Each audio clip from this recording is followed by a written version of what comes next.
Hello दोस्तों, स्वागत है आप सभी का आपके चैनल जी जायसवाल यूट्यूब स्टोरी में। दोस्तों, आज हम सुनेंगे एक पौराणिक कथा एकलव्य की गुरु भक्ति।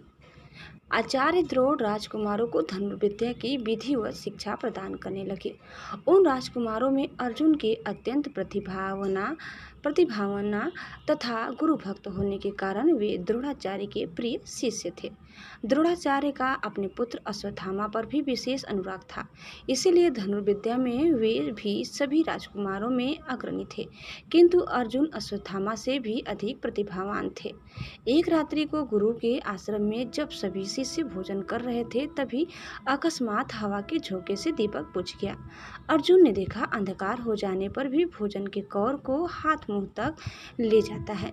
इस घटना से उन्हें यह समझ में आया कि निशाना लगाने के लिए प्रकाश से अधिक अभ्यास की आवश्यकता है, और वे रात्रि के अंधकार में निशाना लगाने का अभ्यास करना आरंभ कर दिया। गुरु द्रोण उनके इस प्रकार के अभ्यास से अत्यंत प्रसन्न हुए। उन्होंने अर्जुन को धनुर्विद्या के साथ ही साथ गदा, तोमर, तलवार आदि शस्त्रों के प्रयोग में निपुण कर दिया। उन्हीं दिनों हिरण्य धनु नामक निषाद का पुत्र एकलव्य भी धनुर्विद्या सीखने के उद्देश्य से द्रोणाचार्य के आश्रम में आया, किंतु निम्न वर्ण का होने के कारण द्रोणाचार्य ने उसे अपना शिष्य बनाना स्वीकार नहीं किया। निराश होकर एकलव्य वन में चला गया। उसने द्रोणाचार्य की एक मूर्ति बनाई और उस मूर्ति को गुरु मानकर धनुर्विद्या का अभ्यास करने लगा। एकाग्रचित्त से साधना करते हुए अल्पकाल में ही वह धनुर्विद्या में अत्यंत निपुण हो गया। एक दिन सारे राजकुमार गुरु द्रोण के साथ आखेट के लिए उसी वन में गए, जहाँ पर एकलव्य आश्रम बनाकर धनुर्विद्या का अभ्यास कर रहा था। राजकुमारों का कुत्ता भटक कर एकलव्य के आश्रम में जा पहुंचा। एकलव्य को देखकर वह भौंकने लगा। इससे क्रोधित होकर एकलव्य ने उस कुत्ते को अपना बाण चला कर उसके मुंह को बाणों से भर दिया। एकलव्य ने इस कौशल से बाण चलाए थे कि कुत्ते को किसी प्रकार की चोट नहीं लगी, किंतु बाणों से बिंध जाने के कारण उसका भौंकना बंद हो गया।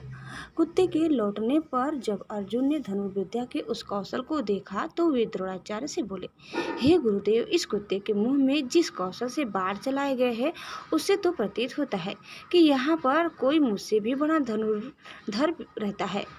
अपने सभी शिष्य को लेकर द्रोणाचार्य एकलव्य के पास पहुंचे और पूछे, हे वत्स, क्या ये बाण तुम्ही ने चलाए हैं? एकलव्य के स्वीकार करने पर उन्होंने पुनः प्रश्न किया, तुम्हें धनुर्विद्या की शिक्षा देने वाले कौन हैं? एकलव्य ने उत्तर दिया, गुरुदेव, मैंने तो आपको ही गुरु स्वीकार करके धनुर्विद्या सीखी है। इतना कहकर उसने द्रोणाचार्य की उनकी मूर्ति के समक्ष ले जाकर खड़ा कर दिया। द्रोणाचार्य नहीं चाहते थे कि कोई अर्जुन से बड़ा धनुर्धारी बन पाए। वे एकलव्य से बोले, यदि मैं तुम्हारा गुरु हूँ तो मुझे तुमको गुरु दक्षिणा देनी होगी। एकलव्य बोला, गुरुदेव, गुरु दक्षिणा के रूप में आप जो भी मांगेंगे मैं देने के लिए तैयार हूँ। इस पर द्रोणाचार्य ने एकलव्य से गुरु दक्षिणा के रूप में उसके दाहिने हाथ के अंगूठे की मांग की। एकलव्य ने सहर्ष अपना अंगूठा दे दिया। इस प्रकार एकलव्य अपने हाथ से धनुष चलाने में असमर्थ हो गया, तो अपने पैरों से धनुष चलाने का अभ्यास करना आरंभ कर दिया।